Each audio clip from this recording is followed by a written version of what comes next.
स्वस्ति श्री गणेशाय नमः।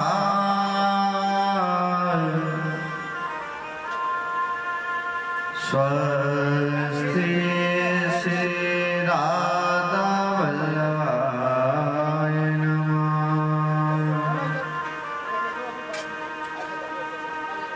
स्वस्ति श्री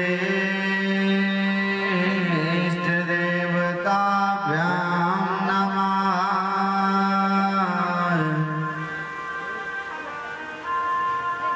स्वस्ति श्री राधा वल्लभाय नमः।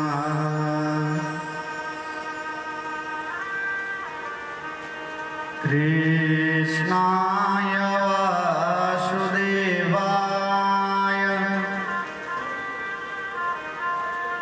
हरये परमात्मने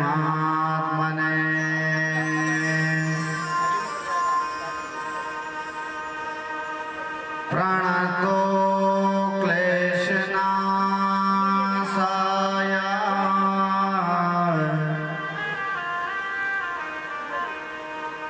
गोविन्दाय नमो नमः।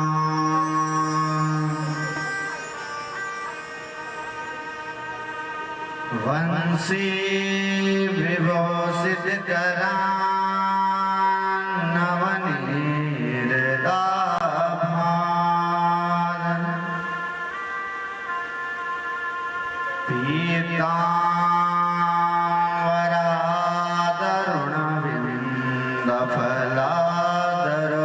पीताम्बरादरुणविन्दफलादरोष्टान् पूर्णेन्दुसुन्दरमुखादरविन्दनेत्रान् कृष्णात् परं किमपि त्वमहं न जाने। मङ्गलं भगवान् विष्णु मङ्गलं गरुडध्वजा मङ्गलं पुण्डरीकाक्ष मङ्गलाय स्तनोरि।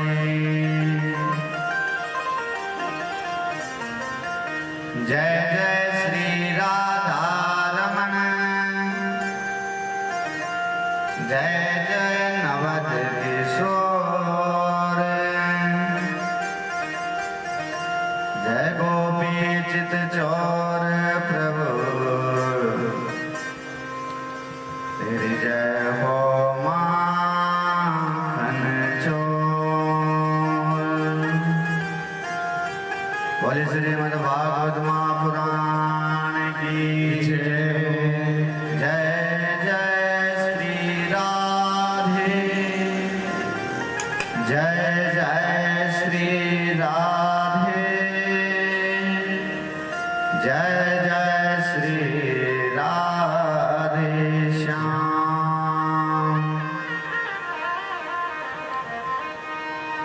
परम मंगल में परम प्रात्मरक्षेश्वर अकारण करुणालय भक्तवांश कल्पतरो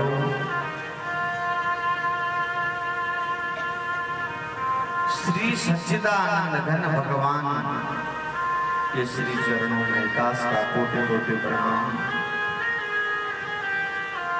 परम आराध्य वृषभानु जगत जननी जगदम्बा मैया के श्री चरणों में दास का कोटि कोटि प्रणाम।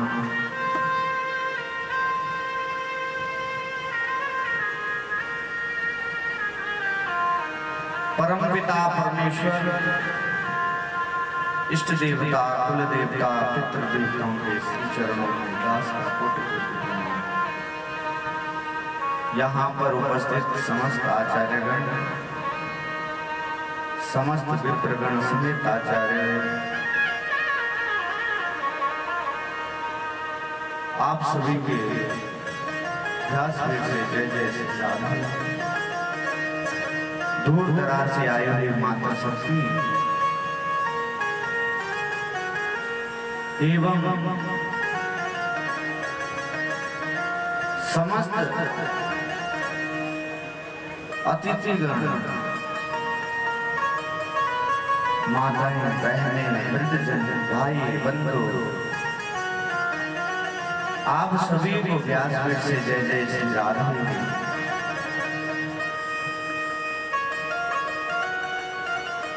बड़ा भाग्य का विषय है और बड़े भाग्य से हमें यह गंगा श्रवण करने को मिली।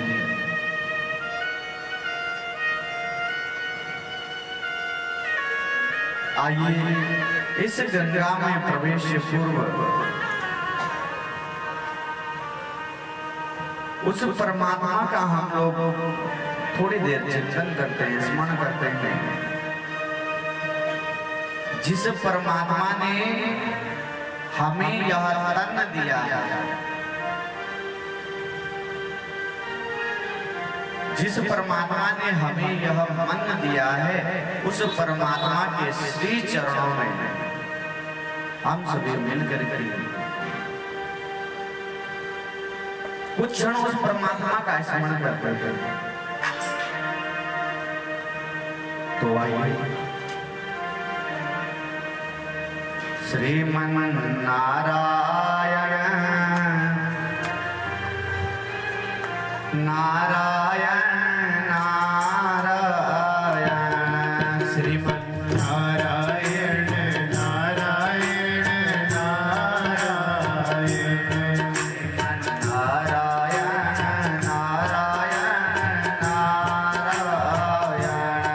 श्रीमन नारायण नारायण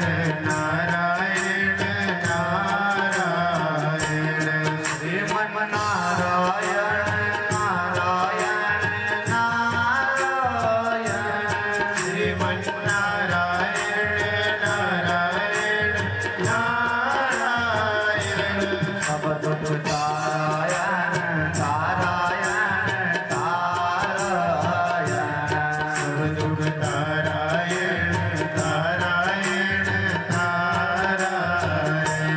श्रीमन नारायण नारायण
कृष्णाय वासुदेवाय हरये परमात्मने प्रणतो क्लेशनाशाय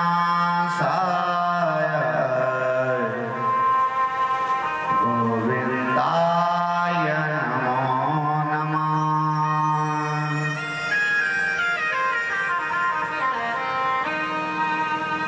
तो आइए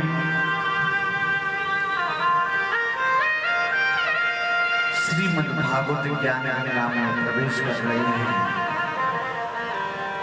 और कल की कथा में हम लोगों ने क्या श्रवण किया, उस परमात्मा का अनेकों अनेक चरित्र, भगवान कृष्ण का व्यवहार, अनेकों अनेक चरित्र हम लोगों ने श्रवण किए और उस परमात्मा का हमने चिंतन किया, जिस परमात्मा ने हमें जगाया है, जिस परमात्मा ने हमें यह तन दिया है, उस परमात्मा का हम सदैव चिंतन करना चाहिए।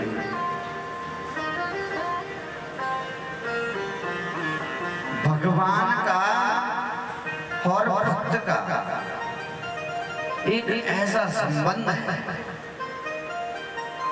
जो कभी टूट नहीं सकता।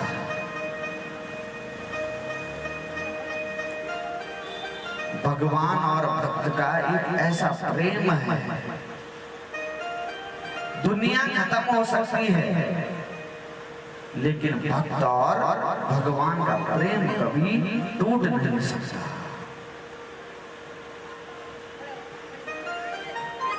उस परमात्मा का सदैव चिंतन करना चाहिए। और आज हम लोग सप्तम दिवस की कथा श्रवण कर रहे हैं और सप्तम दिवस की कथा में हम लोग प्रवेश कर रहे हैं, लेकिन उसके बाद भी हमने अपने आप को नहीं समझा तो समझ लीजिए कि ये मनुष्य जीवन व्यर्थ है। 7 दिन तक हमने भगवान का स्मरण किया, कथा सुनी, लेकिन फिर भी हमने खुद को नहीं पहचाना। देखिए माता, पहले खुद को पहचाना, समझो कि हम कौन हैं, किस लिए इस पृथ्वी पे आए हैं। जिस दिन खुद को समझ गए उस दिन समझ लेना कि भगवान की प्राप्ति हो गई। लेकिन मनुष्य खुद को समझते समझते जीवन खत्म हो जाता है, लेकिन खुद को कभी समझ नहीं पाता। लेकिन जिस दिन खुद को जान लिया,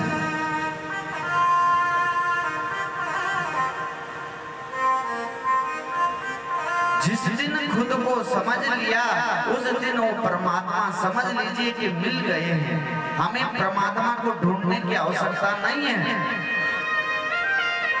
हमें कोई 4 धाम यात्रा करने की आवश्यकता नहीं है, हमें उस कृष्ण को ढूंढने के लिए मथुरा वृंदावन जाने की आवश्यकता नहीं है। लेकिन उस परमात्मा को अगर भजना है तो उस परमात्मा का चिंतन स्वतः हम अपने घर पर कर सकते हैं।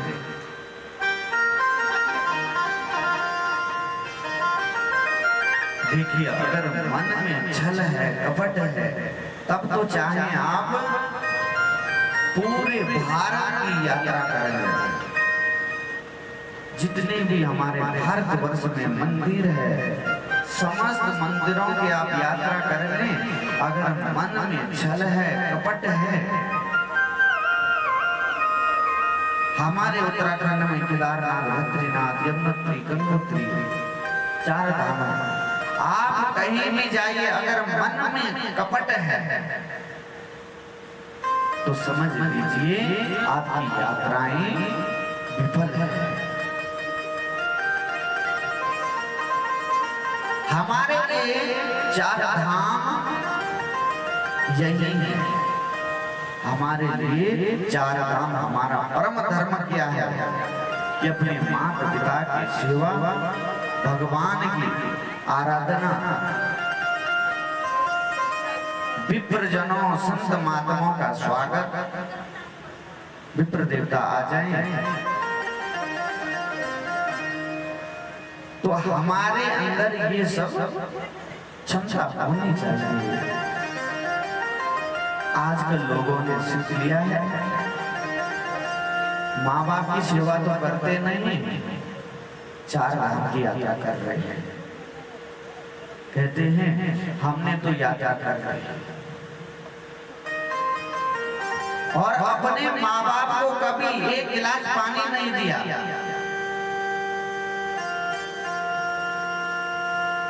चार धाम यात्रा सफल तब है, सबसे बड़ी 4 धाम यात्रा तो माँ बाप है। जिसने अपने माँ बाप की सेवा कर ली, उसे 4 धाम यात्रा करने की आवश्यकता नहीं है। उसके 4 धाम अपने घर में हैं, लेकिन कोई इसको समझे तब ना।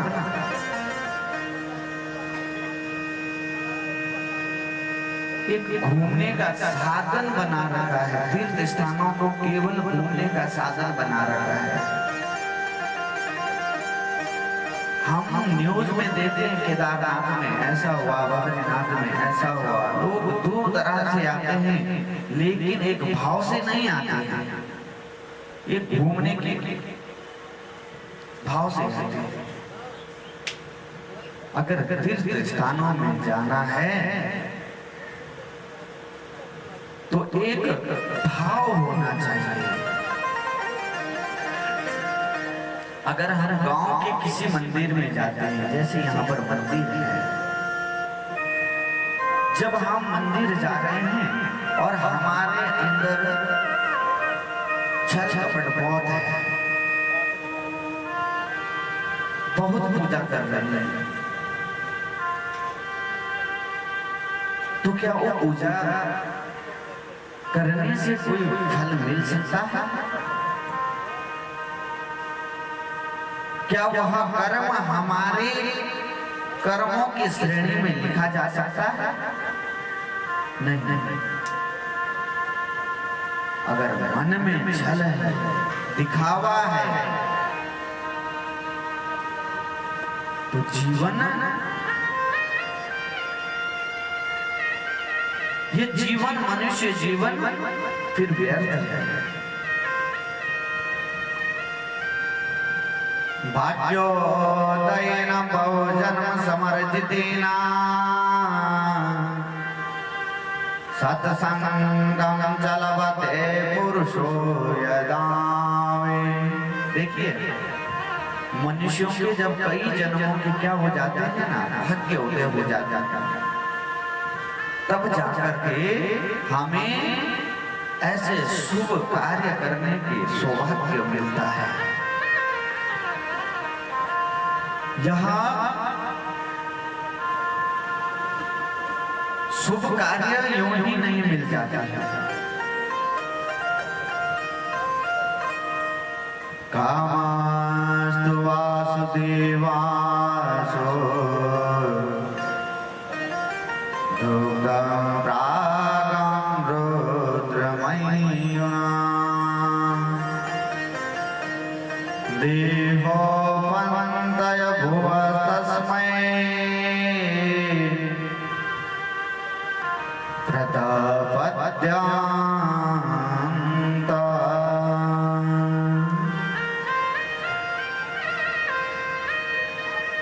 कल हम लोगों ने परमात्मा क्या विवाह रुक्मिणी मैया के साथ हुआ, उस चरित्र को, उस परमात्मा के दिव्य शक्ति, दिव्य चरित्र को हमने अपने जीवन में उतारा है। सुखदेव महाराज कह रहे हैं, राजन, कुछ महीने बीतने पर भगवान कृष्ण के तप से और माता रुक्मिणी के गर्भ से एक बच्चे का जन्म हुआ जिसका नाम था प्रद्युम्न।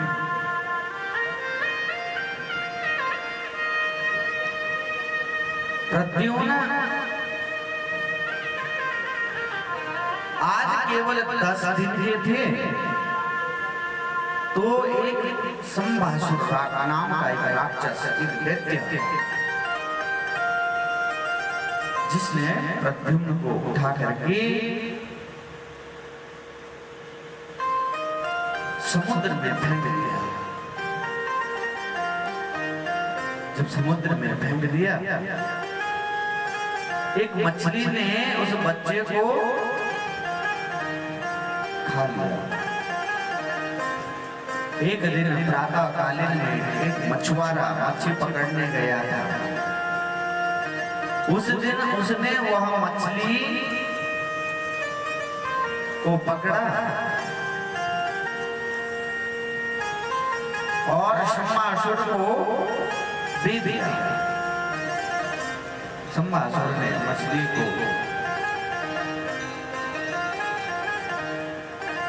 रसोई घर में दिया। जैसे ही मछली को काटा, मछली के पेट से एक बच्चा, शम्भासुर ने अपने दासी को आदेश दिया कि आज से तुम इस बच्चे को देखभाल करोगे।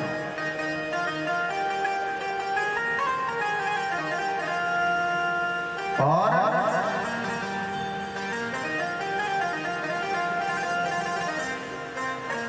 बच्चे की देखभाल करने लगी, जो कि पूर्व काल में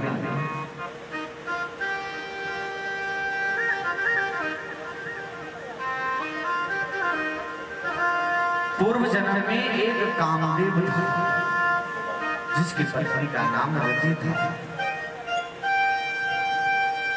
नारद जी रति के पास गए और रति से कहा, देवी, शम्भासुर के यहाँ प्रद्युम्न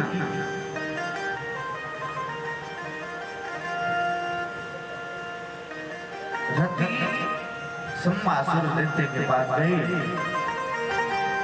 और कुछ काम करने के लिए कुछ आज्ञा की कि मुझे कोई काम दीजिए, मैं आज से आपके यहाँ ही काम करूंगी। उस बच्चे की देखभाल करती रही। बच्चा जब बड़ा हुआ तो प्रद्युम्न को कुछ भी पता नहीं था।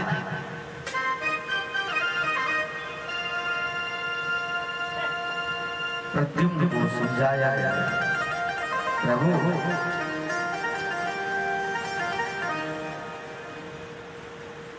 आप जो है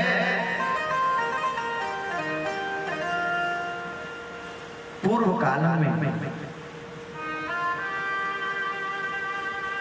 आपका नाम कामदेव था और आप मेरे पति थे, और फिर आपका जन्म भगवान कृष्ण माता रुक्मिणी के यहाँ हुआ। इसीलिए प्रभु आप कोई साधारण इंसान नहीं है।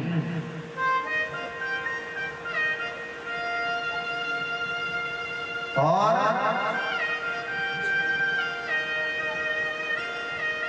प्रद्युम्न को कुछ भी याद नहीं था कि मैं कौन हूँ, कहाँ से आया हूँ, कैसा हूँ। तो माता रति ने अपनी शक्ति से प्रद्युम्न को वह सब त्याग करा दिया और प्रद्युम्न के अंदर वह शक्ति आई कि शंबासुर को ललकारने लगा युद्ध के लिए।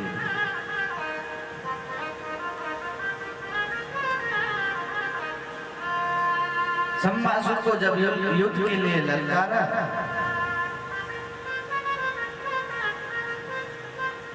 तो महाराज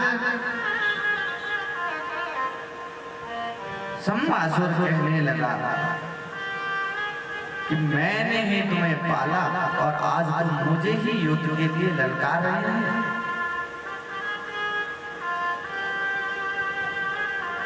सत्रह दिन तक युद्ध चला शंबासुर का गोविंद आया कर दिया।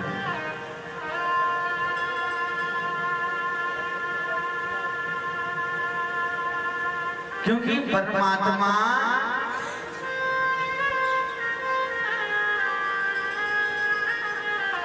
जो पापी होगा परमात्मा उसे छोड़ता नहीं, एक ना एक दिन उसका समय पूर्ण हो ही जाता है। भगवान की वह दिव्य कथाएं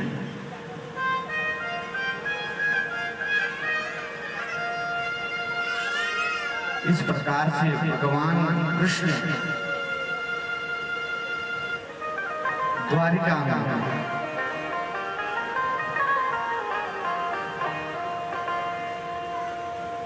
आनंदित होकर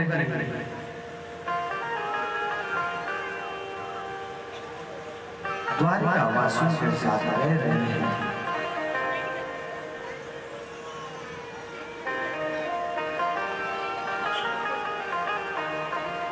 और इस प्रकार से भगवान कृष्ण ने विवाह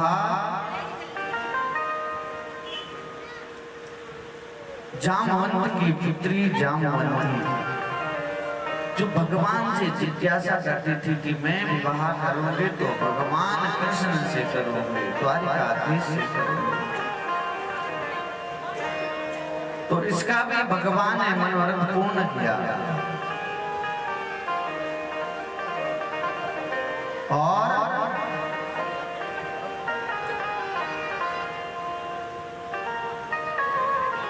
भगवान कृष्ण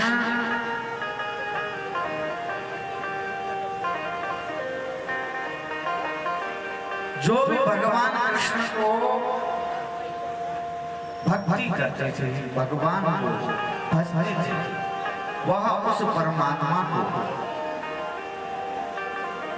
उस परमात्मा से वही चिंतन करते थे, प्रभु मुझे आपकी प्राप्ति हो।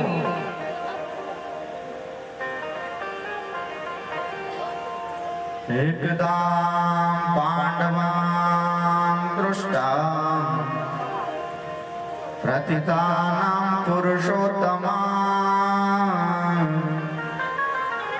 इंद्रप्रस्थं गदा श्रीमान् युवतां यादयन्कृता।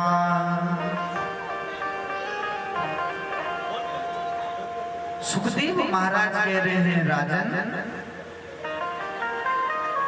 एक बार भगवान श्री कृष्ण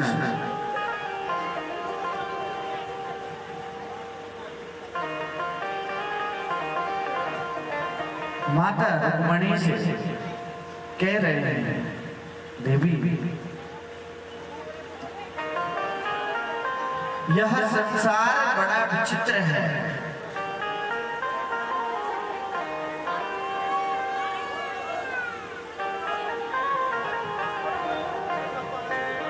इस संसार में मनुष्यों के पास इतना सुंदर समय है, लेकिन मनुष्य उस परमात्मा का क्या स्मरण नहीं करता है।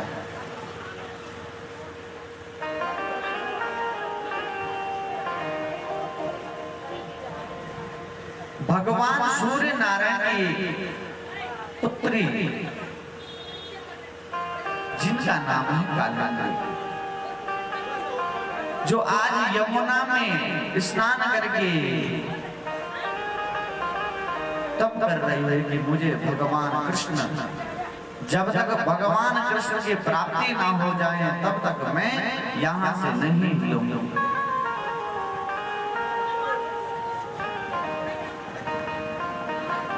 खूब तप कर रही है,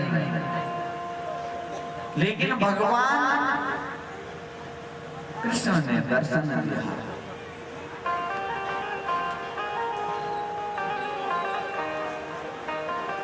और कालिंदी का भी मनोरथ पूर्ण किया। कालिंदी से भी भगवान कृष्ण ने विवाह किया।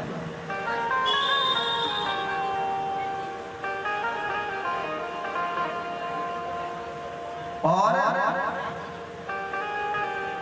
वृंदावन वृंदावान्यो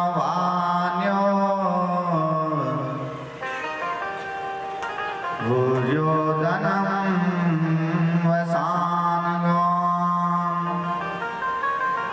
स्वार्थपरे स्वभाग्येनो कृष्णो शक्तो व्यसीदताम्।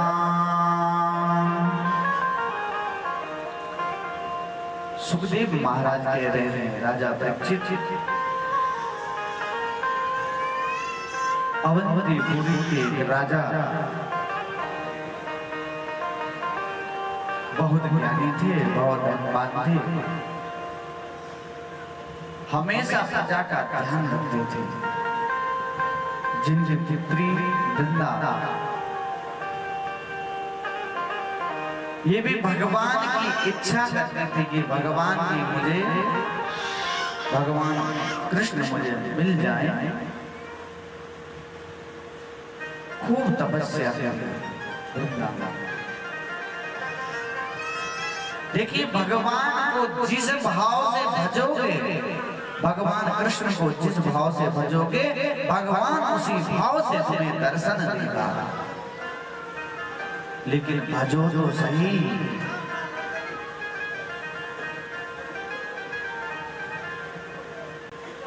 जब भगवान का स्मरण ही नहीं करेंगे, भगवान को भजेंगे नहीं, तो क्या भगवान स्वयं स्वतः जो है दर्शन देने आएंगे? इसीलिए भगवान कृष्ण कहते हैं कि भक्त मुझे जिस भाव से भजेगा, मैं उसी भाव से प्रकट हो जाता हूं। चाहे वहां पुत्र भाव हो या भाई का भाई भाव हो, जिस भाव से मुझे भजेंगे, मैं अपने भक्तों को उसी भाव से दर्शन दूंगा।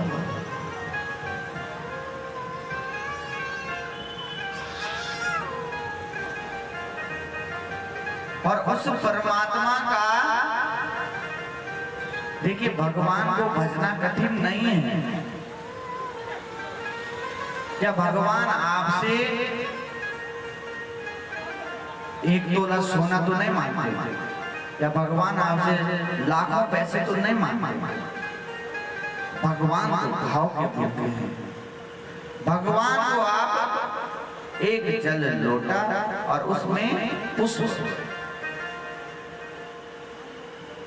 उसको भी अगर आपने तन मन से अगर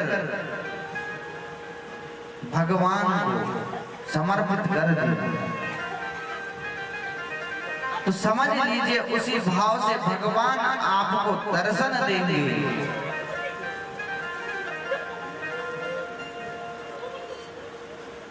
इस प्रकार से भगवान कृष्ण ने वृंदा से विवाह किया और भगवान कृष्ण ने ऐसे ही 8 विवाह कर दिए। अब जो है सुखदेव महाराज कह रहे हैं, प्रभु भगवान के तो अनेकों अनेक विवाह हुए, आपने तो 8 विवाह के बारे में तो बता दिया, लेकिन प्रभु आगे के जो विवाह हुए वह कैसे हुए प्रभु, वह आप समझाइए हमें। और कहाँ हुए? सुखदेव महाराज कहने लगे, हे परीक्षित, भौमासुर नामक एक दैत्य जिसने 16,100 कन्याओं को बंदी बना रखा था,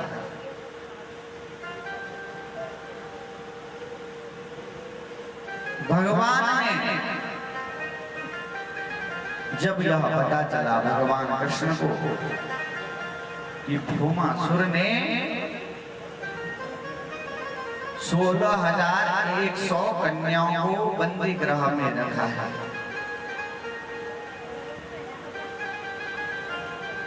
तो भगवान कृष्ण ने भौमासुर का अंत किया और उन 16,100 कुमारियों को वहां से छुड़ाया। अब जो है महाराज, वह कन्याएं भगवान कृष्ण के पैरों में गिर पड़ी और कहने लगे, प्रभु अब हम कहाँ जाएं? समाज हमें अपनाएगा नहीं प्रभु, हम तो कई वर्षों से यहाँ भौमासुर ने हमें बंदी बना रखा है, अब तो प्रभु हम किसी को भी मुंह दिखाने के लायक नहीं है प्रभु, कौन हमसे विवाह करेगा?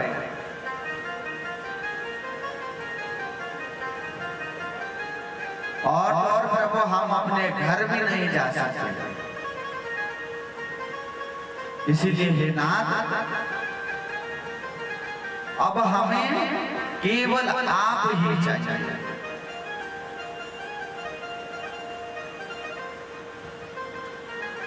भगवान कृष्ण ने कहा तथास्तु। तो कितनी पत्नियां बन गई भगवान कृष्ण की?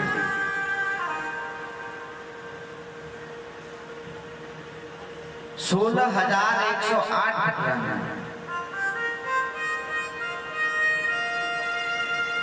और 16,108 पटरानियों के गर्भ से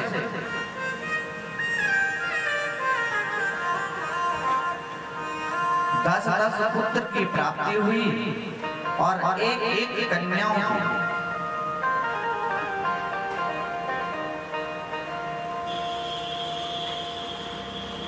और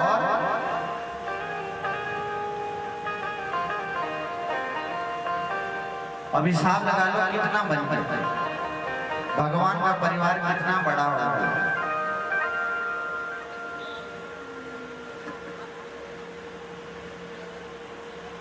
एक रानी से 10 पुत्र और एक पुत्री का जन्म हुआ।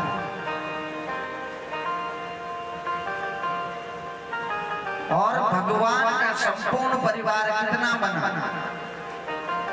1,17,188 ये जनसंख्या बन गई भगवान कृष्ण।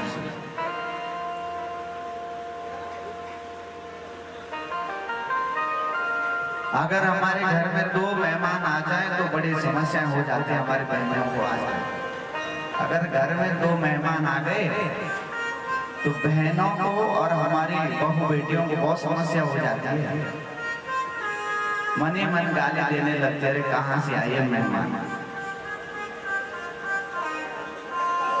जो हमारी माताएं हैं ये तो पहले से इनको तो सब पता है, लेकिन जो आजकल की हमारी बहनें हैं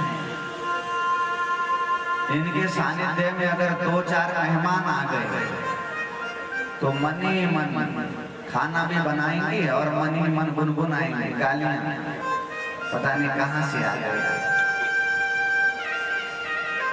ऐसी स्थिति है।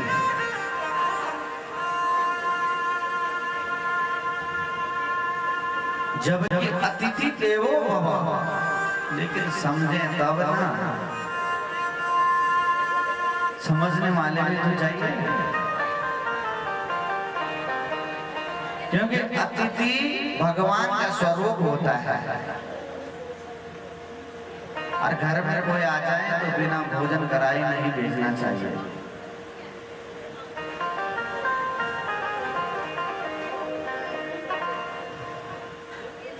और हमारी बहनें अगर कथा सुन रही होंगी तो बोले, अपने मन में सोच रहे होंगे, अरे प्यार जी क्या बोल रहे हैं। हमारी सासू माँ भी यहीं बैठी है, सीख तो नहीं दे रहे होंगे। तो इसीलिए कोई अतिथि आ जाए तो उसका स्वागत करना चाहिए, खिलाना चाहिए, पिलाना चाहिए। आज भगवान का इतना बड़ा परिवार है, बताइए।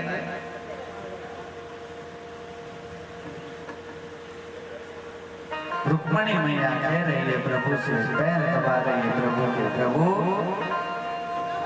परिवार तो काफी लंबा चौड़ा बन गया है, इनके लालन पालन की भी व्यवस्था करनी पड़ेगी प्रभु। तो भगवान कृष्ण कहने लगे, देवी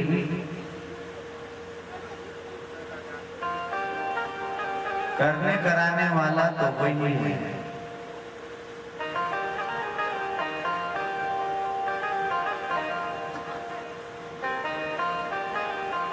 बलभद्रां कुरु श्रेष्ठां भगवानं रथमास्थितां स्वहादीरोकटां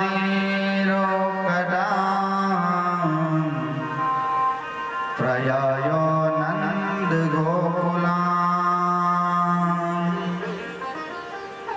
और इधर बलराम भैया, भगवान बलराम आज गोकुल जाने की तैयारी कर रहे हैं। कृष्ण को कह रहे हैं, कृष्ण मुझे तो भाई गोकुल जाना है, मैं कुछ समय के लिए गोकुल जाऊंगा और वहां घूम करके आऊंगा, माता पिता के हालचाल देख के आऊंगा। बलराम जी जैसे ही गोकुल पहुंचे, समस्त गोपियां बलराम के पीछे भागने लगी और कहने लगी, बलराम भैया कृष्ण कैसे हैं? क्या कृष्ण को हमारी याद नहीं आती है? बलराम भैया कहने लगे, कृष्ण को याद तो आती है, लेकिन परिवार इतना बड़ा बना है कि सोचने समझने का समय नहीं मिलता है।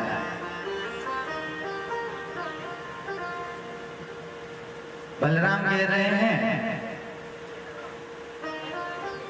कि हे देवियों, आप चिंतित मत हो, प्रभु आपको अवश्य दर्शन देंगे,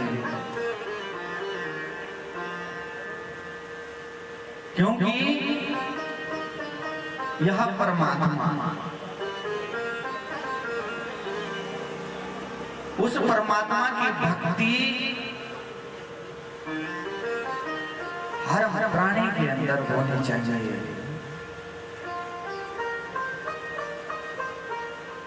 हर मनुष्य, हर प्राणी को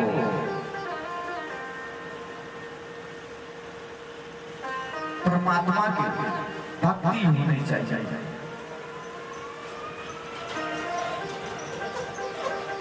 आज भगवान की यहाँ संत महात्माओं का वास हुआ, भगवान कृष्ण की द्वारिका में। और भगवान कृष्ण के जितने भी पुत्र पुत्रियां हैं, उन्होंने एक बालक को साड़ी पहना करके संत महात्माओं के सामने ले गए और कहने लगे, हे महात्माओं, एक बात बताओ, घूंघट लगा के पूछने लगे कि एक बात बताओ कि इनके गर्भ से लड़की होगी कि लड़का?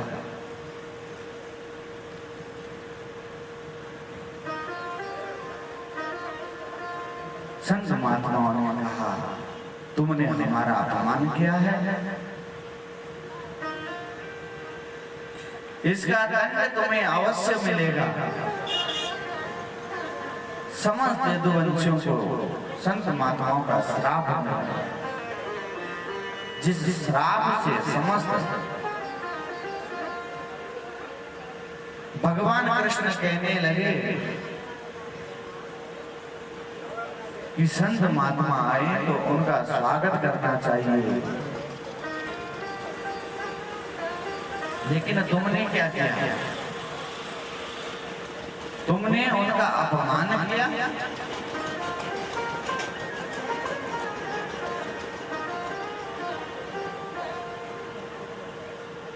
देखिए वो परमात्मा और यह दिव्य श्रीमद् भागवत ज्ञान यज्ञ सदैव श्रवण करना चाहिए। सदाशिव्यां सदाशिव्यां सदाशिव्यं सदाशिव्यं श्रीमद् भागवती कथा सदा सर्वदा भगवान की कथा सुननी चाहिए।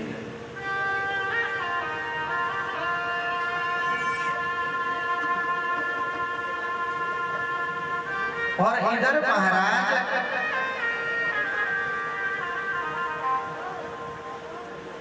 बलराम भगवान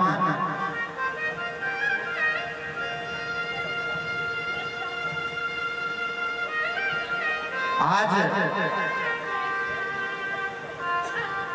जहां पर 88,000 ऋषि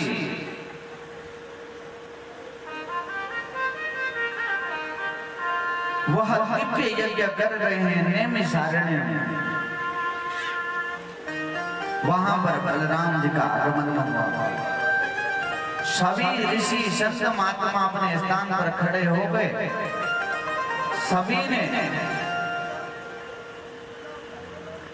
सभी ऋषियों ने जो है स्वागत किया, लेकिन सूत जी महाराज ने कोई स्वागत नहीं किया। और बलराम भगवान को बहुत क्रोध आया और उन्होंने सूत जी महाराज का वध कर दिया।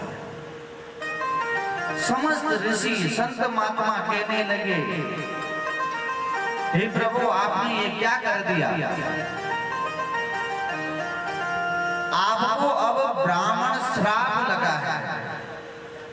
एक ब्राह्मण की हत्या की है आपने।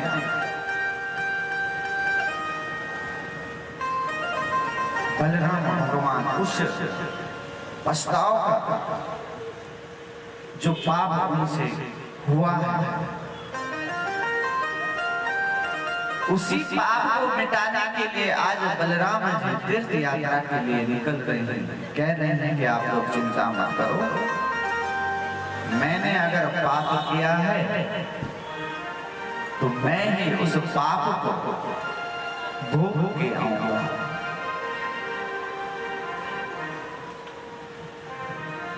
और भगवान बलराम की तीर्थ यात्रा के लिए निकल पड़े।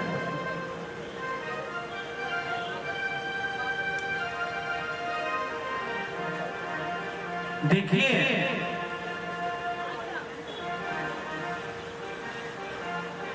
भगवान और भक्त कोई भी ज्यादा अंतर नहीं है।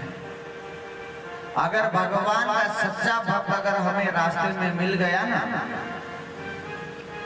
और उसने हमें कुछ दो बातें अच्छी सुनाई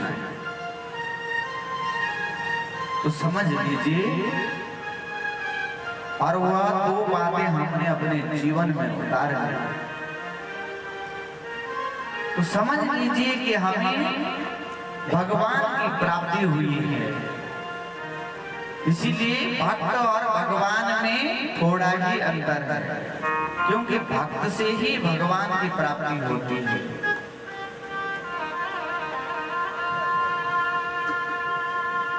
कृष्णास्यासितं सखा कश्चिदं ब्राह्मणो ब्रह्मविद्वान्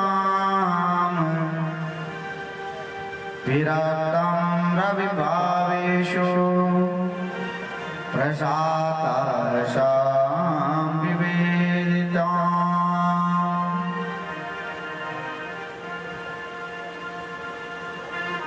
सूत जी महाराज कह रहे हैं, हे राजा दक्षिण, अब मैं तुम्हें एक दिव्य कथा सुनाऊंगा, ध्यान से सुनो। भगवान कृष्ण के एक परम भक्त हैं, परम मित्र हैं, जिनका नाम क्या है? सुदामा।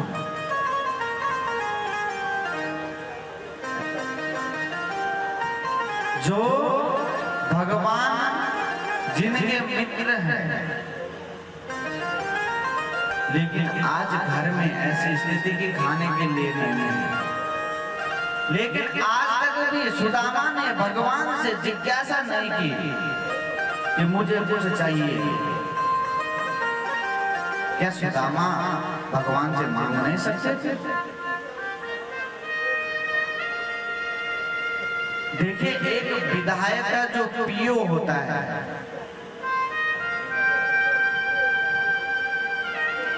वह भी अपने आप को विधायक के लेवल का समझता है।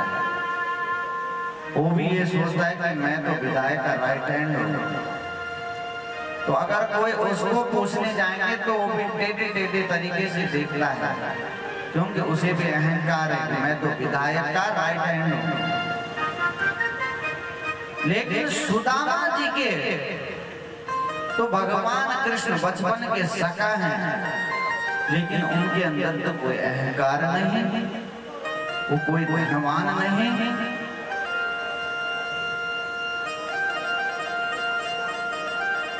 जिनकी पत्नी माता सुशीला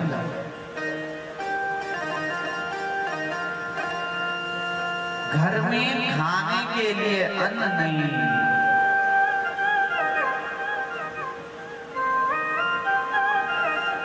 और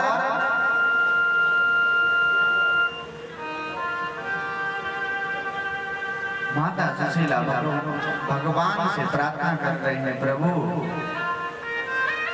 हमारा जीवन खत्म हो जाएगा, लेकिन यह दरिद्रता कभी खत्म नहीं होगी। अपने पति देव से प्रार्थना कर रही है, आपके सखा तो कृष्ण है, द्वारिकाधीश है, तो आप उनके पास क्यों नहीं जाते हैं, कुछ मांग के लाते हैं।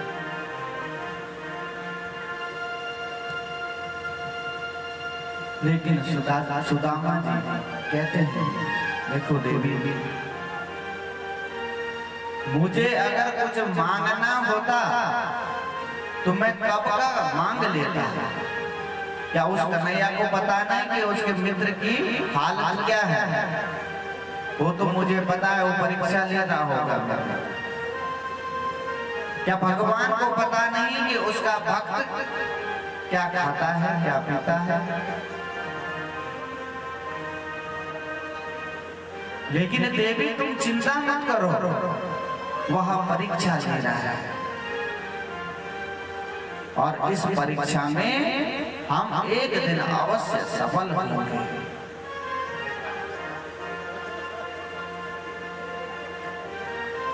माता सुशीला रुदन कर रही है, प्रभु घर में कुछ नहीं है, आज शाम का भोजन कैसे बनेगा? भगवान नाम जपने से थोड़ी भोजन आएगा, व्यवस्था कीजिए। घर में कुछ नहीं है, जैसे ना तैसे सुदामा जी को तैयार किया कि आपको द्वारिकाधीश के पास जाना होगा। सुदामा जी तैयार हैं और माता सुशीला रुदन कर रही है, रो रही है और कह रही है कि अपने परम मित्र को, भगवान कृष्ण को कह देना कि 1 मास 2 पाख में 2 एकादशी होए, सो प्रभु दीन दयाल ने नित प्रतिदिन होए। प्रभु से कह देना कि प्रभु हर घर में महीने में 2 एकादशी होती है, लेकिन हमारे घर में तो रोज एकादशी है। कह देना कृष्ण को कि सबके घर में तो महीने में 2 बार एकादशी आती है, 2 दिन चावल नहीं बनता है, लेकिन हमारे घर में तो डेली एकादशी है, कुछ भी खाने को नहीं है।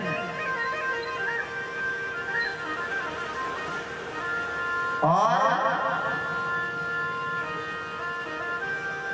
सुदामा जी कह रहे हैं, देवी मैं जा तो रहा हूं, लेकिन खाली हाथ कैसे जाऊं, बड़े समय के बाद तो मिलने जा रहा हूं।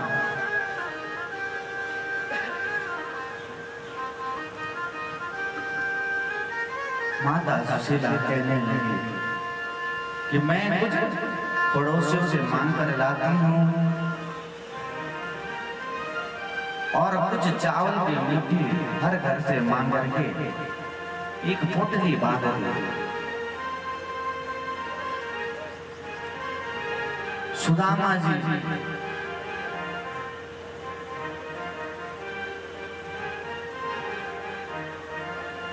रास्ते निकले, जिनके वस्त्र फटे पड़े हैं, रो भी रहे हैं, चल भी रहे, चलने की भी क्षमता नहीं, चलने की बिल्कुल भी क्षमता नहीं, रुदन कर रहे हैं, रो रहे हैं, आंसुपात बह रहे हैं, कन्हैया कब आपके दर्शन होंगे। रात्रि का समय आया, कहीं जंगल में ही सुदामा जी सो गए, लेकिन भगवान की ऐसी कृपा हुई, जैसे ही सुबह हुई वैसे ही सुदामा जी सीधे द्वारिका में पहुंचे हुए थे। नींद खुली, अरे मैं कहाँ आ गया।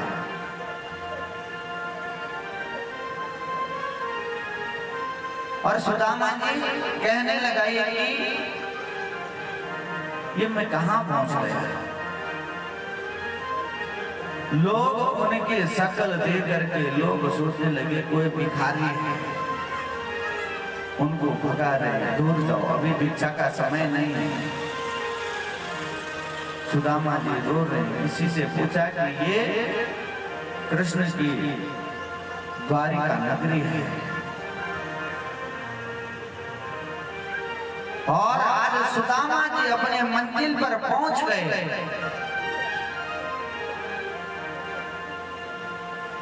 जैसे सुदामा जी द्वारिका नगर के राजमहल द्वारपाल आ रहे थे, सुदामा जी कहने लगे कि मुझे अपने मित्र से मिलना है। द्वारपाल कहने लगे अरे पागल, पहले अपनी स्थिति तो देख,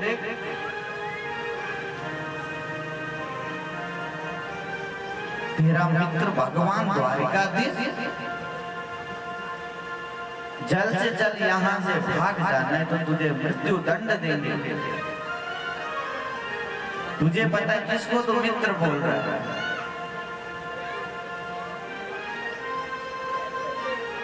लेकिन सुदामा जी रो रहे हैं, कह रहे हैं कि आप एक बार कृष्ण को कह दो कि सुदामा जी आए हैं। एक द्वारपाल भगवान कृष्ण के पास गए और कहा महाराज कोई द्वार पे आया है, अपना नाम सुदामा बता रहा है और कह रहा है कि वो आपके परम मित्र हैं, लेकिन स्थिति पागलों वाली है प्रभु। जैसे ही भगवान कृष्ण ने सुना तो भगवान कृष्ण भागते गए। आइए भजन के माध्यम से हम लोग भी उस नगरी का आनंद लेते हैं, उस परमात्मा का आनंद लेते हैं। अरे द्वारपालो कन्हैया से कह दो कि दर पे सुदामा गरीब आ गया है, दर पे सुदामा गरीब आ गया है। भटकते भटकते न जाने कहाँ से, भटकते भटकते न जाने कहाँ से, हमारे महल के करीब आ गया है, तुम्हारे महल के करीब आ गया है। अरे द्वारपालो कह दो हरि से, इधर पे सुदामा गरीब आ गया है, इधर पे सुदामा गरीब आ गया है। भटकते भटकते न जाने कहाँ से, हमारे महल के करीब आ गया है, तुम्हारे महल के करीब आ गया है।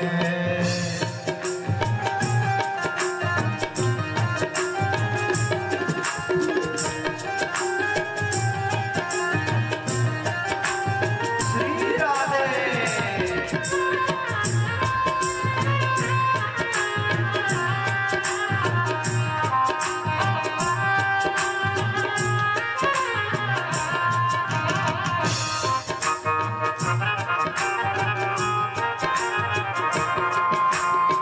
न सर पे है पगड़ी न तन पे है जामा, न सर पे है पगड़ी न तन पे है जामा। बता दो कन्हैया से नाम है सुदामा हो, बता दो कन्हैया से नाम है सुदामा। अरे द्वारपालो अरे द्वारपालो कन्हैया से कह दो, इधर पे सुदामा गरीब आ गया है, इधर पे सुदामा गरीब आ गया है। भटकते भटकते न जाने कहाँ से, भटकते भटकते न जाने कहाँ से, तुम्हारे महल के करीब आ गया है, तुम्हारे महल के करीब आ गया है।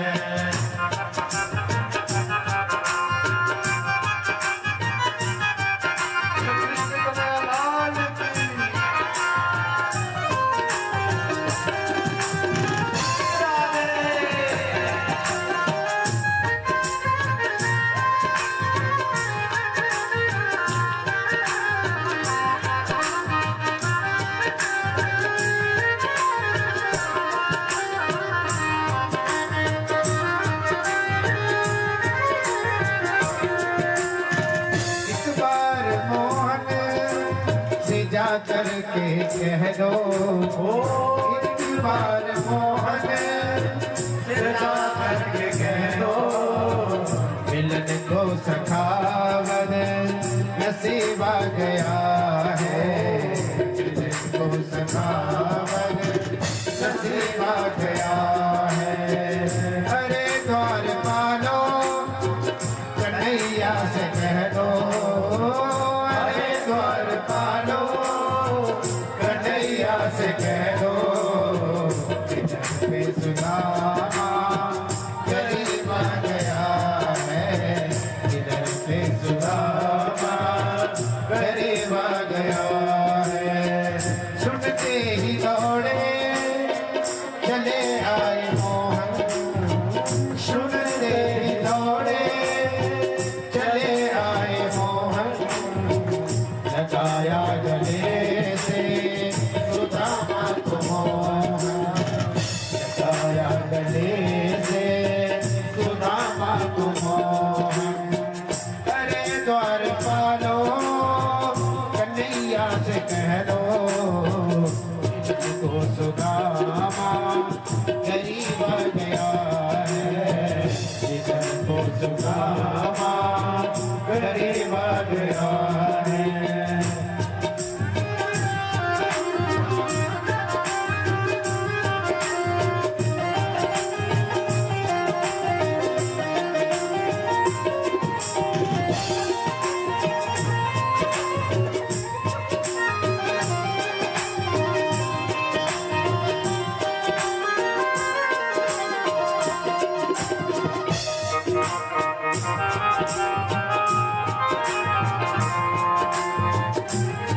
ही अचंबा हुआ रुक्मणी को बहुत ही अचंबा।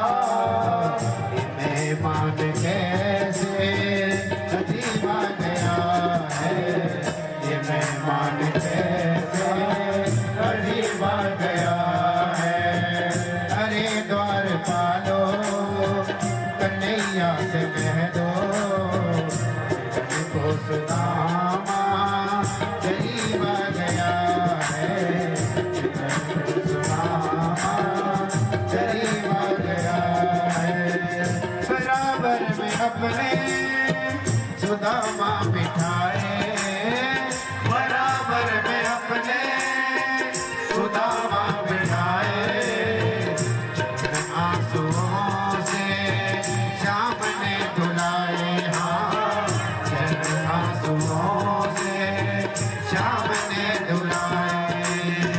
न घबराओ प्यारे जरा तुम सुदामा, न घबराओ प्यारे जरा तुम सुदामा। खुशी का जवाब तेरे नदी का दया है, खुशी का जवाब तेरे नदी का दया है। अरे द्वार पालो कन्हैया से कह दो, अरे द्वार पालो कन्हैया से कह दो सुदामा गरीबा गया है, सुदामा गरीबा गया है। बोले वृंदावन बिहारी लाल की जय, सच्चिदानंद घन भगवान की जय। आज भगवान कृष्ण की आंखों में आंसू बहा।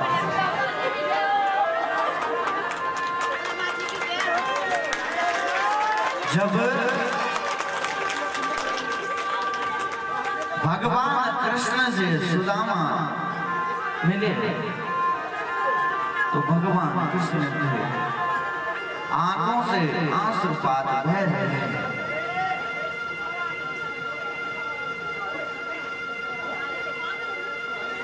गले से लगा दिया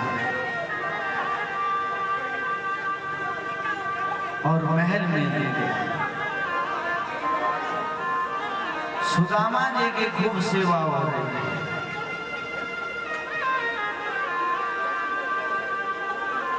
भगवान कृष्ण ने माता रुक्मिणी को आदेश दिया, देवी मेरे परम मित्र हैं, सबसे पहले इनके पैर धुलाओ। पैर धुलाने रुक्मिणी मैया ने पैर धुलाए। आज सभी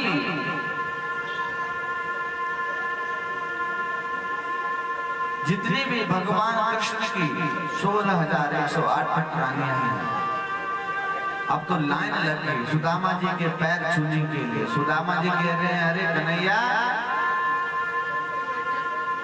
पूरे द्वारिका वालों को बुला रखा था पहले,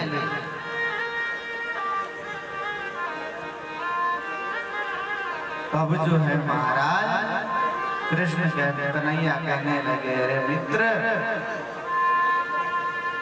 ये कोई द्वारिका वासी नहीं है, ये कृष्ण वासी है, ये सब मेरी पत्नियां हैं। सुदामा जी कह रहे, अरे कन्हैया तो अभी भी नहीं सुधरा, आज भी तेरी हरकत वही है जो बचपन में होती थी। मुझे तो लगा कि तुमने पहले ही मेरे स्वागत के लिए समस्त द्वारिका वासियों को बुला रखा है, लेकिन तुम कह रहे हैं कि ये तुम्हारी पत्नियां हैं। मतलब कन्हैया तुम आज भी नहीं सोचे।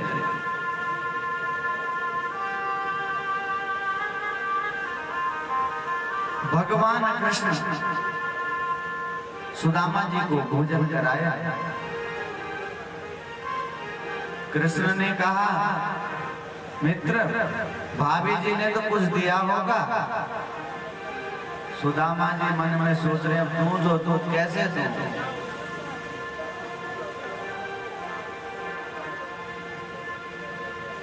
सुदामा जी कह रहे हैं अरे मित्र क्या बोलूं, अरे जो भी दिया है दे दो। पोटली खोली, उसमें चावल थे। भगवान कृष्ण ने कुछ चावल निकाले और मुंह में डाले और खा लिए। कृष्ण कहने लगे क्या स्वाद है भाभी जी के हाथों में, आनंद आ गया। सुदामा जी कह रहे अरे कन्हैया मुझे बताए तो कितना नटखटी है।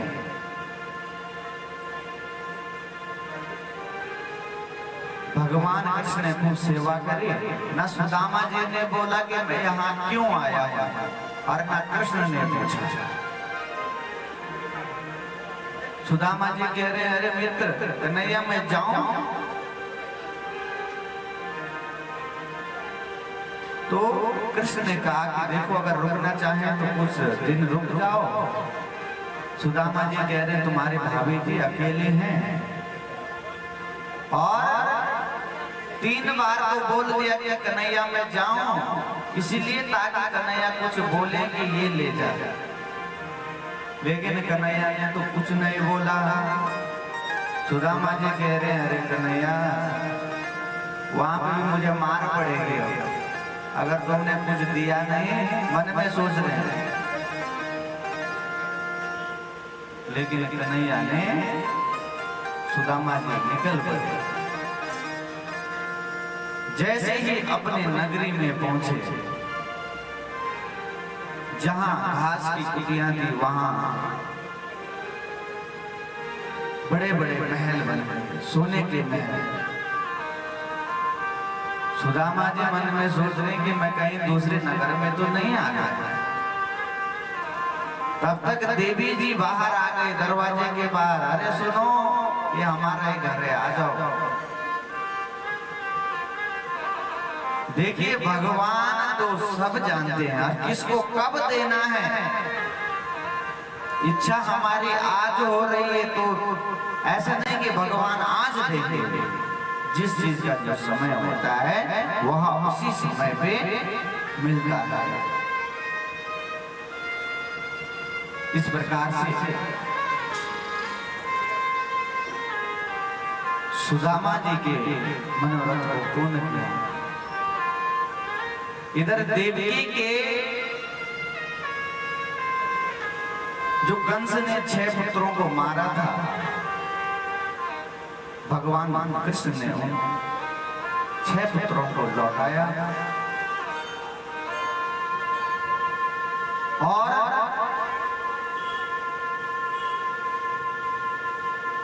यह भागवत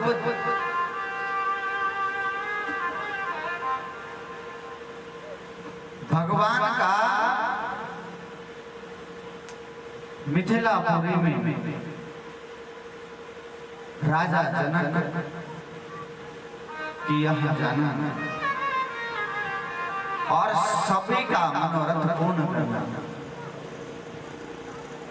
और इसी के साथ 10वें स्कंद को विराम और 11 स्कंद में हम प्रवेश कर रहे हैं।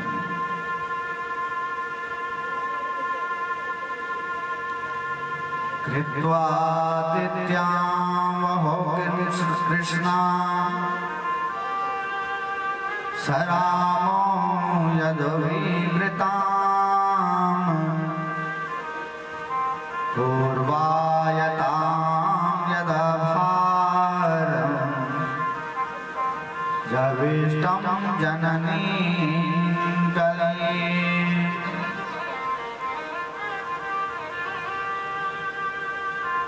और 11 स्कंद में यदुवंशियों के समस्त यदुवंशियों को ऋषियों का श्राप, दुर्वासा ऋषि, वशिष्ठ ऋषि जैसे महापुरुषों का श्राप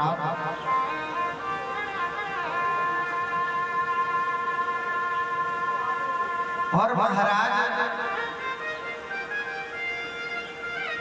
अब हम मुक्ति स्कंद में पहुंच रहे हैं।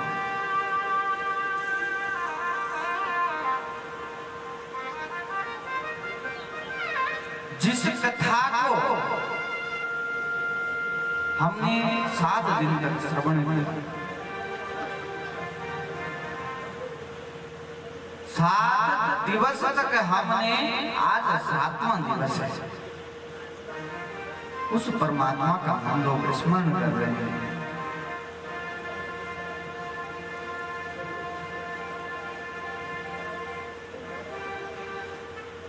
लेकिन अब हमें ये जानना है कि उस परमात्मा का हमें स्मरण करने से, उस परमात्मा का हमें कैसे भक्ति हमें हमारे जीवन में प्रचलित हो।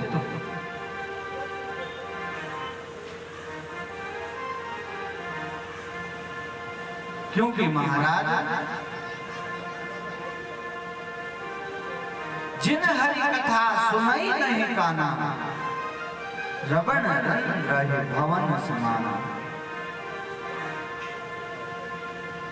जिन हरि कथा सुनाई नहीं काना, रवण रहे भवन समाना।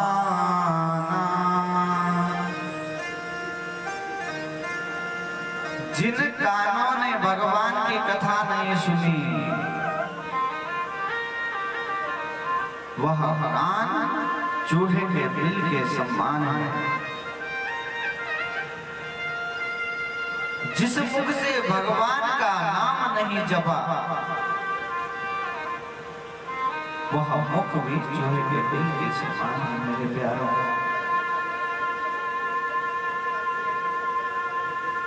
आपने इस भागवत कथा को सुनने के लिए 7 दिवस दिए और 7वें दिवस की कथा आप लोग श्रवण कर रहे हैं।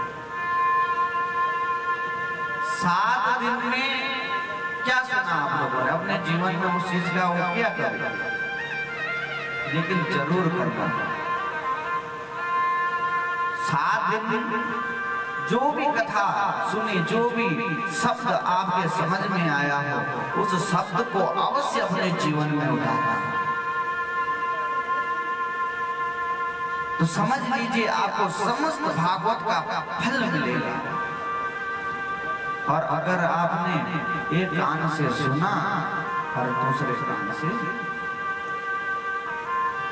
तो समझ लीजिए तो कथा चाहे आप अनंत सुन लें, फिर वो कथा नहीं व्यथा बन गई।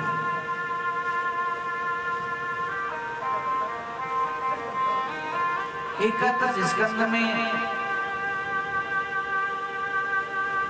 विराम करते हुए द्वादश स्कंद में हम लोग प्रवेश कर रहे हैं।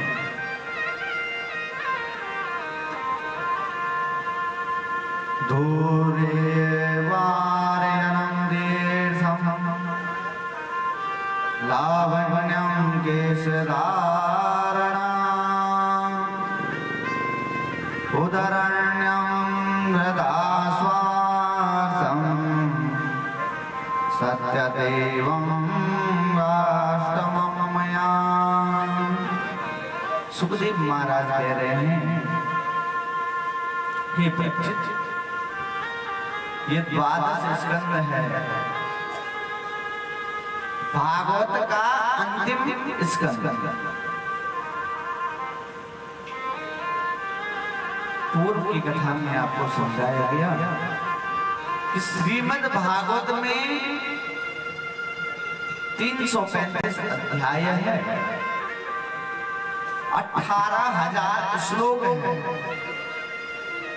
और 12 स्कंद। जो हम 12वें स्कंद यानी द्वादश स्कंद में प्रवेश कर रहे हैं, जिसमें दर्शाया गया कि ये मनुष्य जीवन लोगों को बड़े भाग्य से, हम लोगों को बड़े भाग्य से मिला है। इस मनुष्य जीवन में भगवान कहते हैं कि सत्कर्म करो, उस परमात्मा का स्मरण करो जिस परमात्मा ने हमें तन दिया, ये मन दिया।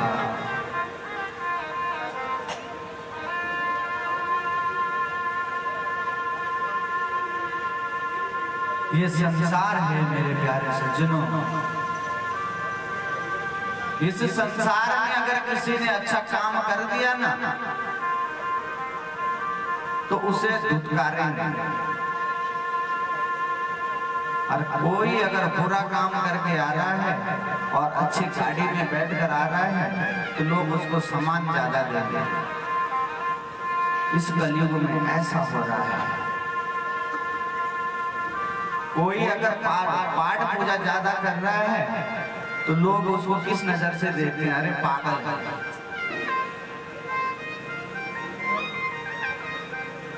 रोज पूजा करता है, रोज भगवान को जपता है, ये कोई पागल ही लगता है।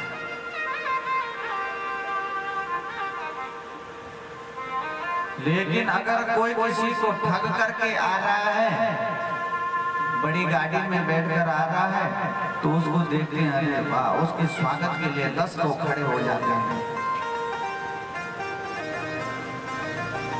ये मनुष्य जीवन इस कलयुग में, ये वर्तमान में हो रहा है।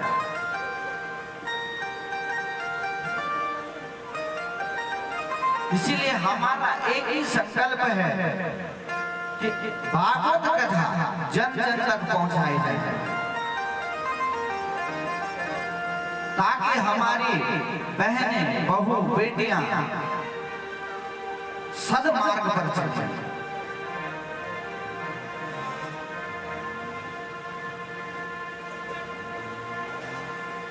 भगवान के प्रति सबकी प्रीति हो, अपने धर्म में चले, अपने कर्मों में चले।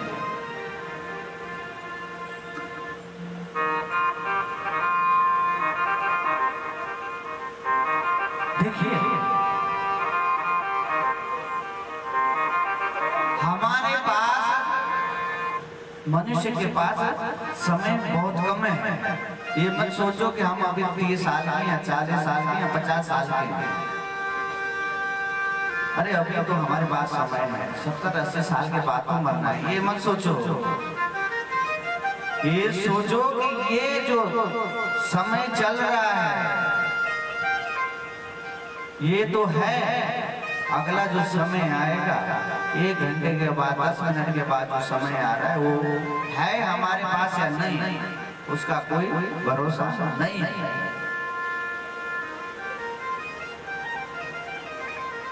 क्योंकि जब मृत्यु आती है तो मनुष्य को कुछ भी पता नहीं चलता है। कहते हैं ना, सुना होगा आपने कि कहीं दूर हुई मृत्यु हो गई तो सुनते हैं कि बहुत जवान था, बहुत अच्छा था, कोई बीमारी नहीं थी। जब कोई बीमारी नहीं थी, कुछ नहीं था, तो मृत्यु कैसे आया बताइए। कहीं सुना होगा कि गाड़ी का एक्सीडेंट हुआ और 20 साल का लड़का मर गया, तो क्या उसकी उम्र मरने की थी? क्या उसने कुछ सोचा नहीं होगा जीवन के लिए कि मैं ऐसा करूंगा? लेकिन समय था, उस समय था, उसकी उम्र उतनी थी। इस संसार में आए हैं माताओं, इस संसार में हम जब आए हैं तो इस संसार से जाना भी होगा। यह सब मां के गर्भ में ही हमारे जीवन का समस्त वृत्तांत सुनाया, लिख दिया जाता है। जब मनुष्य जन्म लेता है, हर मनुष्य ने कब मरण होगा, मनुष्य ने क्या करना है क्या नहीं करना है, ये सब माँ के गर्भ में, माँ के गर्भ से जैसे बाहर आए, किसी की तो उसी समय मृत्यु हो जाती है। तो उसकी मृत्यु क्यों होती है भाई? 1 ही 2 दिन में मृत्यु होती है। समय उतना था, समय उतना था, उसकी उम्र उतनी थी। तो जितना जिसका समय होगा, और जो समय वर्तमान में है हमारे पास, उस समय को थोड़ा भगवान के प्रति लगाओ। अरे 12 घंटे में से 1 घंटा तो भगवान को दो। 12 घंटे दिन में होते हैं, चलो रात्रि का तो अलग है, लेकिन दिन के जो 12 घंटे हैं उसमें से कम 1 घंटा तो भगवान का स्मरण करो, भगवान के नाम की माला जपो।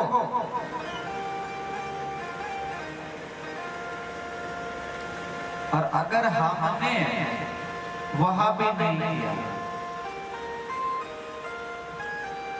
तो हमारा मनुष्य जीवन व्यर्थ है।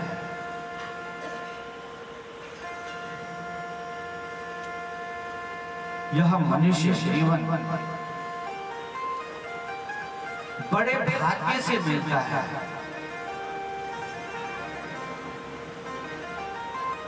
और कोई कहते हैं कि आजकल जिसके पास धन है वही सुखी है, लेकिन नहीं, जिसके पास ज्यादा धन है वो ज्यादा दुखी है। सुखी तो वो है जो उस परमात्मा के प्रति प्रीति रखता है।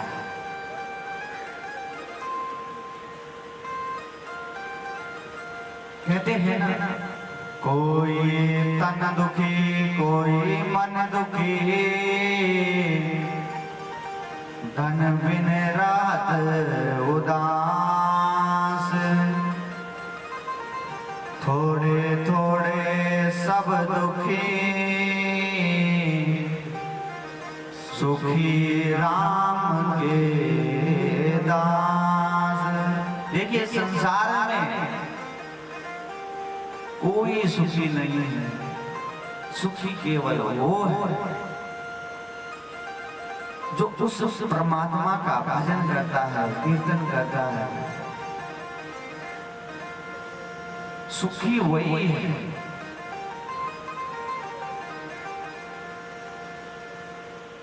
क्योंकि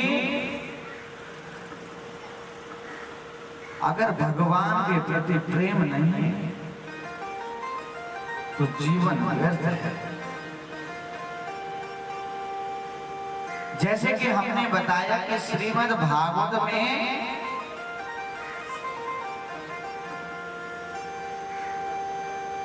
कितने अध्याय हैं? अभी तो बताया था, बोल दिया। 12 तो स्कंद है,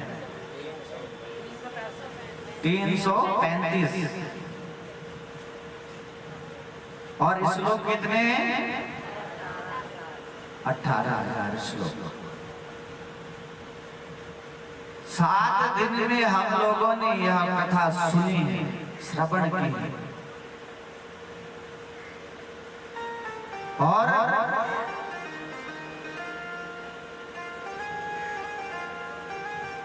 सुखदेव महाराज राजा परीक्षित को कह रहे हैं, परीक्षित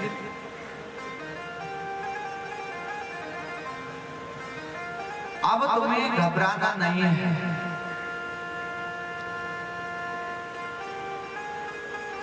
क्योंकि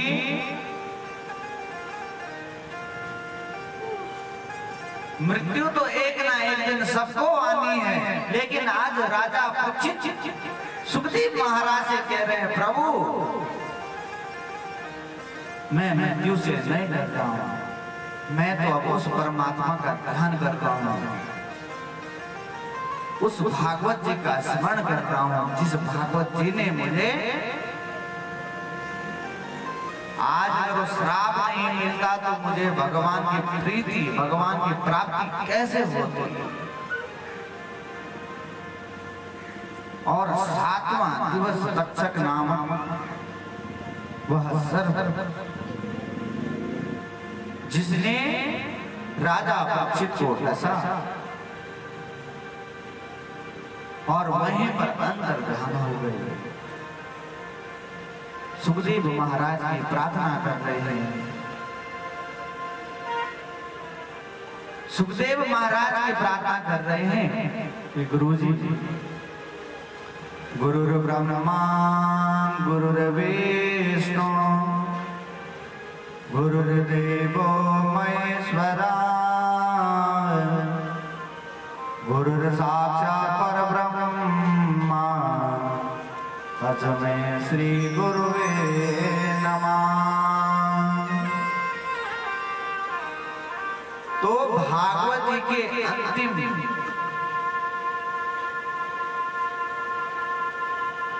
श्लोक में हम पहुंच चुके हैं। 18,000 का अंतिम श्लोक।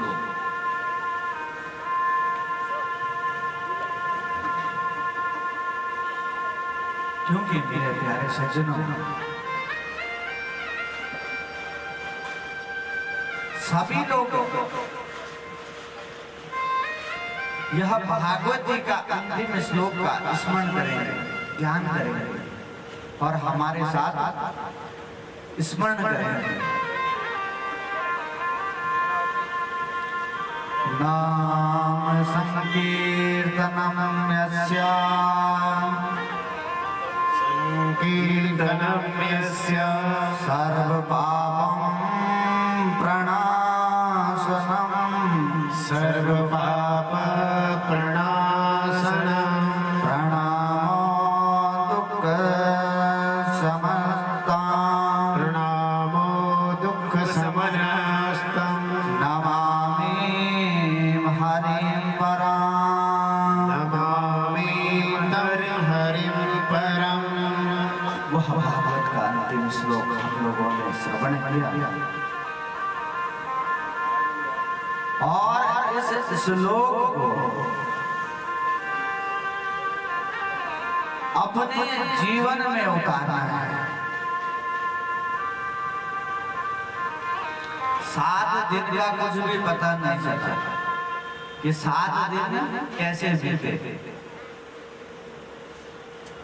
श्रीमद् भागवत ज्ञान यज्ञ यह गंगा जो हमने 7 दिन तक श्रवण की, लेकिन 7 दिवस में कुछ भी पता नहीं चला।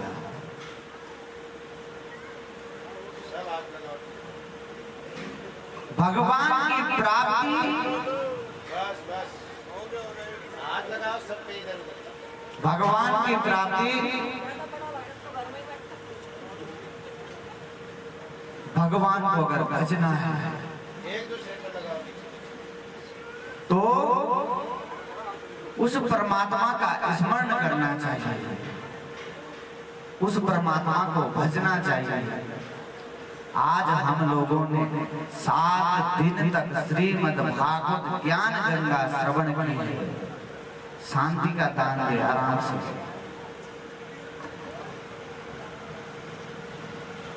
और महाराज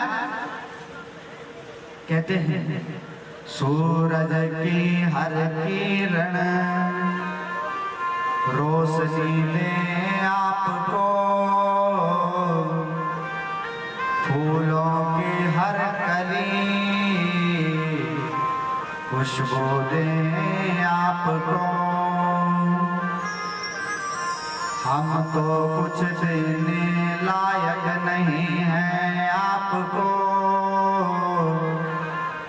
देने वाला मेरे बांके बिहारी हर खुशी दे आपको। हम तो कौन है देने वाले? अरे देने वाला तो ये परमात्मा है।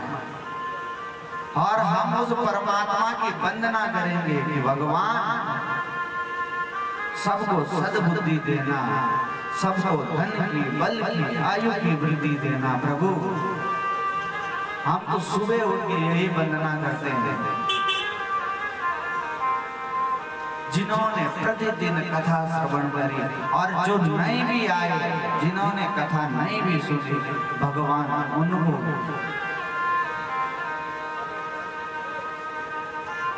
समस्त पाप उनके काट डाला।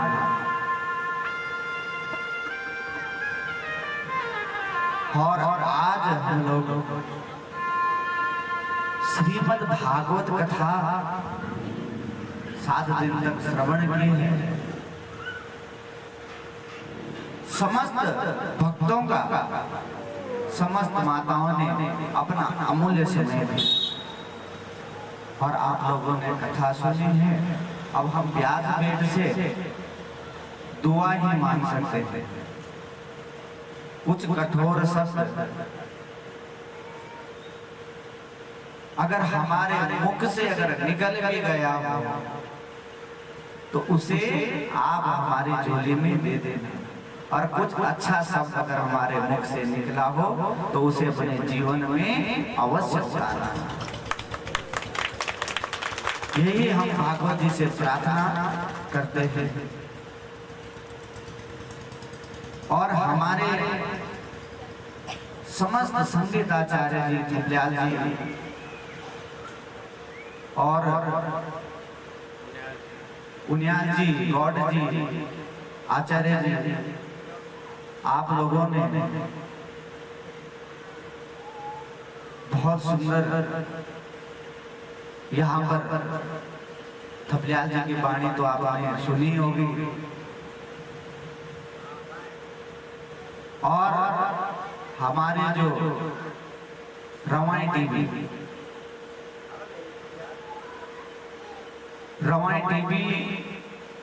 के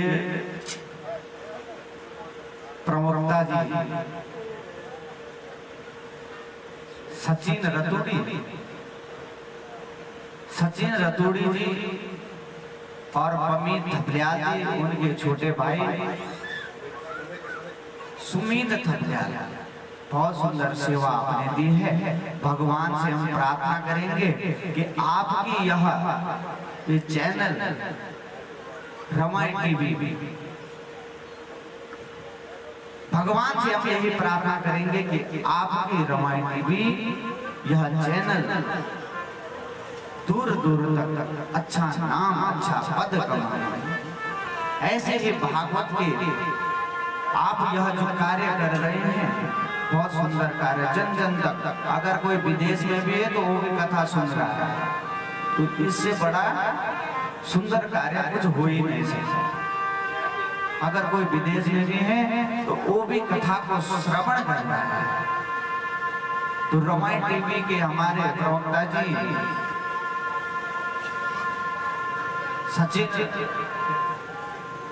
सचिन रतूड़ी जी, अमित थपलियाल जी, अभी बैठे रहो सर, बैठे रहो। आप लोगों ने बाद में बहुत सुंदर क्षण, बहुत सुंदर आपने 7 दिन तक कथा लोगों को दिखाई, सुनाई। और हमारे आचार्य जी लक्की उनियाल जी, बहुत अच्छी सेवा, ये हमारे साथ चलते रहते हैं प्रोग्राम में, तो इनका कार्य मुझे बहुत अच्छा लगता है, इसलिए मैं इन्हें बोलता हूं। और समस्त सर्वदेव शिव मंदिर के समिति के समस्त पदाधिकारी, जिन्होंने जैसे ही मैंने कथा का नाम लिया तो किसी के मुख से मैंने ना का शब्द नहीं सुना। जिससे भी पूछा, हाँ व्यास जी जब आप बोल रहे हैं तो जरूर कथा हो, चाहे अपनी झोली खाली क्यों ना हो। लेकिन उन्होंने झोली तो खाली थी लेकिन बोल दिया व्यास जी कथा जरूर होगी जब आपने संकल्प ले लिया और खूब सेवा करी। तुम्हें समस्त जितने भी हमारे अधिकारी हैं समिति के, मैं एक बार उनको मंच पे बुलाना चाहूंगा। जितने भी हमारे समिति के जितने भी हैं, क्योंकि आप लोग बहुत अच्छा कार्य कर रहे हैं। ऐसे ही भगवान से हम प्रार्थना करते हैं, ऐसे ही धार्मिक यज्ञ करवाते रहे। देखो जी, कहते हैं कि करने वाला बड़ा होता है कि कराने वाला। तो यह मेरे हमारे इस सर्वदेव समिति के समस्त अधिकारियों के लिए एक बार जोरदार ताली।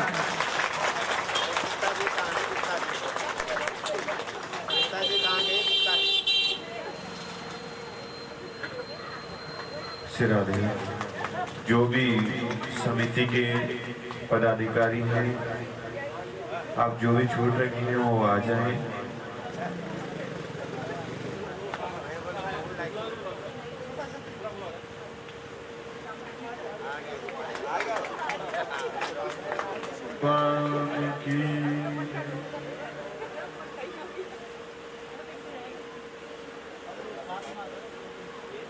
चक्कर है।